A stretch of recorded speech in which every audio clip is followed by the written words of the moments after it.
HIV is a serious infection caused by the human immunodeficiency virus that mainly targets the immune system. Immune system is the army of our body, which provides defense against many infections and certain types of cancers. The virus mainly targets CD4+ cells of the immune system. These include macrophages, monocytes, dendritic cells, and T helper cells. Infection leads to death of these cells and progressively weakens the person's immune system, making the person susceptible to any type of infection.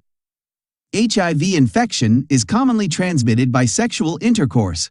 Both vaginal and anal intercourse can transmit the disease. It can also be transmitted from mother to child during pregnancy and breastfeeding. Additional modes of transmission include contaminated blood, blood products, and organ donations, and contaminated needles, especially in intravenous drug abuse, injections, and needle stick injuries. It is important to know that individuals cannot become infected through ordinary day-to-day contact such as kissing, hugging, shaking hands, or sharing personal objects, food, or water. Risk factors for HIV infection include unprotected anal or vaginal sexual intercourse, such as not using condoms. Ongoing other sexually transmitted infections such as syphilis, herpes, chlamydia, gonorrhea, and bacterial vaginosis. Sharing contaminated needles, syringes, and other injecting equipment and drug solutions during drug misuse.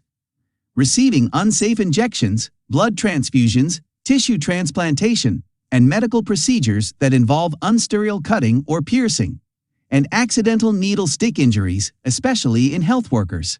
HIV infection is a progressive disease that can be categorized into 3 stages.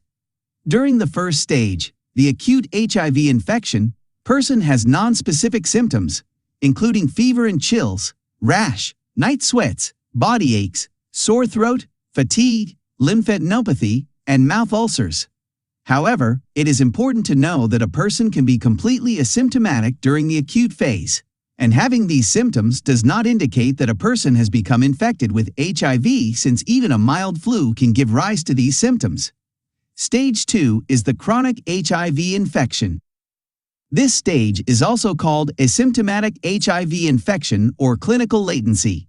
The virus is still active in this phase but reproduces at very low levels, and individuals may not have any symptoms during this phase. Without taking HIV medicine, this period may last a decade or longer, but some may progress faster into the next stage. Despite being asymptomatic, people still can transmit HIV to other people during this phase. At the end of this phase, the viral load goes up and the CD4 cell count goes down. The person may have symptoms as the virus levels increase in the body, and the person moves into stage 3. However, people who take HIV medicine as prescribed may never progress into stage 3.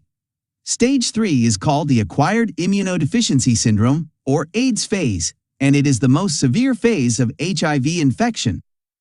People with AIDS have severely damaged immune systems that they can get increasing number of severe illnesses called opportunistic infections.